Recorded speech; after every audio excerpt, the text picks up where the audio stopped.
Hi, this is Shweta Khanduri और आप देख रहे हैं यूटीवी आगरा। कलश यात्रा से हुआ भागवत कथा महोत्सव का शुभारंभ। आज से जयपुर हाउस के जैन स्मृति भवन में होगी भागवत कथा। साधक परिवार मंडल की ओर से श्रीमद् भागवत कथा महोत्सव से एक दिन पूर्व मंगलवार को कलश यात्रा से शुभारंभ हुआ। कलश यात्रा सुबह 8 बजे राजा की मंडी स्थित मां चामुंडा मंदिर से प्रारंभ हुई। सभी भक्तों ने पारंपरिक पीत वस्त्र में भक्ति गीत में बैंडबाजों की धुन पर भव्य कलश यात्रा निकाली। मंदिर से कथा स्थल तक निकली कलश यात्रा में भक्तों ने उत्साह से परिपूर्ण लगभग 301 महिलाओं ने भाग लिया। बग्घी पर विराजमान व्यास पंडित अनिल कृष्ण जी महाराज आशीर्वाद देते चल रहे थे। राजा मंडी, लोहा मंडी, जयपुर हाउस कॉलोनी में कई जगह स्वागत हुआ। इस दौरान पूरा क्षेत्र जय श्री राधे के जयकारों से गुंजायमान हो गया। कथा के मुख्य यजमान विनोद कुमार यादव एवं कमलेश यादव हैं। 19 से 25 जुलाई दोपहर 2 बजे से 5 बजे तक अनिल कृष्ण जी महाराज के मुखारविंद से 7 दिवसीय कथा में दिव्य ज्ञान की गंगा बहेगी। भागवत कथा का शुभारंभ आज मीडिया समन्वयक सीपी चौहान ने बताया कि भागवत परिचय में महात्म्य वर्णन किया जाएगा। इस अवसर पर संयोजक Mahendra Khandelwal, Jiwat Ram Vaswani, Brahmadutt Sharma, captain Surendra Rawat and Shailendra Rawat, advocate Shailendra Rawat, Rajesh Chaturvedi, Vinod Sharma, Neeraj Agarwal, Kanhaiya Sharma, Sanjay Sharma, Vasudev Baghel, Pratap Kotia, Rajkumar Lavanya, Om Prakash Sharma, Bharat Verma, Nishant Singh, Deepak Sharma, Ratan Devi Kotia, Anju Verma, Pinky Sain, Neelam, Kanak, Lakshmi, Khushboo आदि मौजूद रहे। मेरी बस प्रेस वालों से जो सुबह से देख रहे थे गुजारिश है कि हमारी भागवत कथा आज पहले दिन सफल हो गई है और भगवान इसको आने अन्य दिनों में आप लोगों के आशीर्वाद से सफल बनाएगा। जय श्री कृष्णा।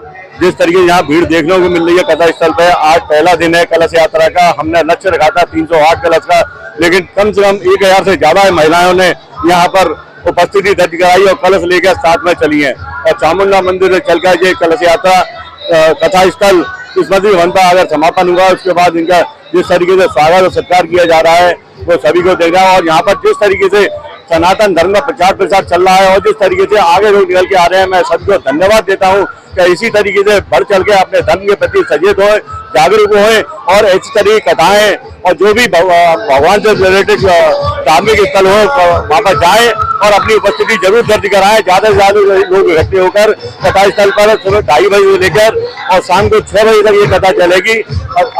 19 तारीख से 25 तारीख तक निरंतर भाग लें, मैं यही सबसे अपील करना चाहता हूँ। स्थल की अगर भक्तगणों की संख्या बढ़ी तो उनकी क्या व्यवस्था होगी? देखिए, पहले हमने ये वाला हॉल रखा है, इसमें लगभग 1000 लोगों की बैठने की व्यवस्था है। बाद में पीछे है, उसके बाद हमने बराबर वाले हॉल की व्यवस्था रखी है कि अगर यहाँ बढ़ेंगे तो पीछे रख देंगे। और मैं बताऊँ, ये कथा स्थल काफी रहा है, इसमें लगभग 2,500-3 हजार मेंबर आकर बैठ सकते हैं। हमारा यही सोचना है कि 2,500 और ज्यादा आएंगे तो ये सब भगवान अपने आप व्यवस्था कराएगा। पहली बार फर्स्ट टाइम मैंने कलश यात्रा अटेंड करी है, बहुत अच्छा मुझे लगा यहाँ पर। कितने कलश निकले आज? आज यहाँ 400 कलश। अच्छा जी। इससे पहले कभी भागवत कथा आपने सुनी?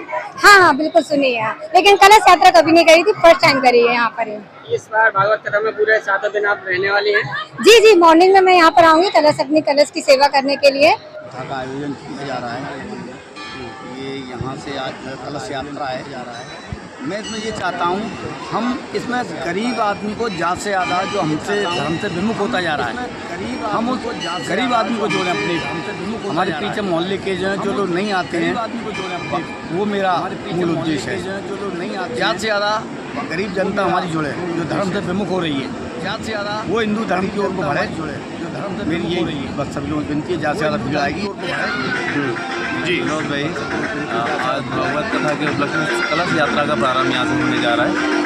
ये जाएगी स्मृति भवन तक, जयपुर हाउस तक, वहाँ से ओपन करेंगे इसका।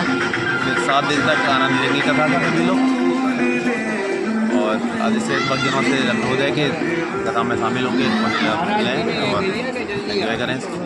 7 दिवसीय श्रीमद् भागवत कथा का आयोजन कल 19 तारीख से प्रारंभ होने जा रहा है। जैसे कि हमारे सनातन धर्म की वैदिक पद्धति के अनुसार कल से ही मल मास प्रारंभ हो जाएगा और अभी श्रावण मास के शुभ अवसर पर आज 18 तारीख को मंगल कलश यात्रा के साथ में आज इस भागवत कथा का शुभारंभ हो रहा है। कल 19 तारीख को प्रथम दिन की भागवत कथा रहेगी और 25 तारीख तक निरंतर भगवान की यहाँ अविरल गंगा बहती रहेगी। सभी भक्तजन और सभी लोहा मंडी के जितने भी इस भागवत कथा समिति के अनुयायी हैं, पदाधिकारी हैं, सभी ने बहुत ही हर्ष और उल्लास के साथ में आज इस कलश यात्रा में भाग लिया है। क्या संदेश देंगे? नई युवाओं के लिए हमारी सनातन पद्धति है और आजकल युवा सनातन पद्धति, सनातन संस्कृति से जो बिछुड़ते जा रहे हैं, उन युवाओं को प्रेरित करने के लिए हम और आप सभी सुदृढ़ लगे हुए हैं। आजकल के युवाओं को, नई जनरेशन जो है, उनको सोशल मीडिया के माध्यम से जो बिगड़ते जा रहे हैं, हम और आप सभी मिलकर के युवा जनरेशन को इस सनातन की पद्धति के बारे में बताएं, सनातन संस्कृति के बारे में बताएं कि हमारी सनातन संस्कृति क्या है, हमारा पहनावा क्या था, हमारा खान पान क्या है। आजकल के खान पान से दूर करके किस तरीके से हम लोग अपने प्राचीनतम समय को पहचान करके हमारे ऋषि मुनियों की जो पद्धति रही है उसके आधार पर हम लोग चलें। सनातन धर्म की सबसे बड़ी पद्धति है कि हम लोग अपने मस्तक पर तिलक लगाएं, अपने सिर पर शिखा रखें, अपने हाथ में मोली बांधें। ये हमारी सनातन संस्कृति की पहचानें हैं। इनको न भूल करके सनातन संस्कृति के पथ पर चल करके अपने ऋषि मुनियों के द्वारा बताए हुए मार्ग को अपनाना चाहिए। सर, उन महिलाओं के लिए आप क्या कहेंगे जो कहीं ना कहीं कथा से दूर हो जाती हैं, मजबूरी में आ नहीं पाती, उनके लिए?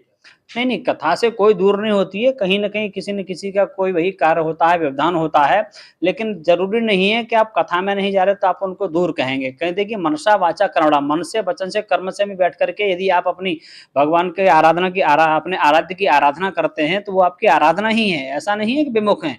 ज़रूरी नहीं कि आप कथा पंडाल में आ रहे हैं, आप कहीं भी रहिए, कथा पंडाल में आने के बाद भी यदि आपका कथा में मन नहीं लगता तो कथा में आना भी आपका व्यर्थ है।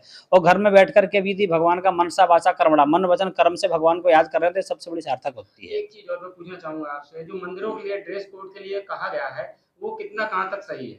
नहीं, बिल्कुल ठीक है, अच्छी बात है। आजकल की देखिए जनरेशन है कि शादी और विवाह में जाएंगे तो बढ़िया सूट वूट पहन करके जाएंगे लाखों रुपए के, लेकिन भगवान के मंदिर में जाते हैं तो अश्लीलता फैलाते हैं। इसलिए हमारा सभी सरकारों से करबद्ध निवेदन भी है कि जो इस तरीके की अश्लीलता मंदिरों में फैलाई जा रही है, इस पर पूर्णतः प्रतिबंध लगना चाहिए।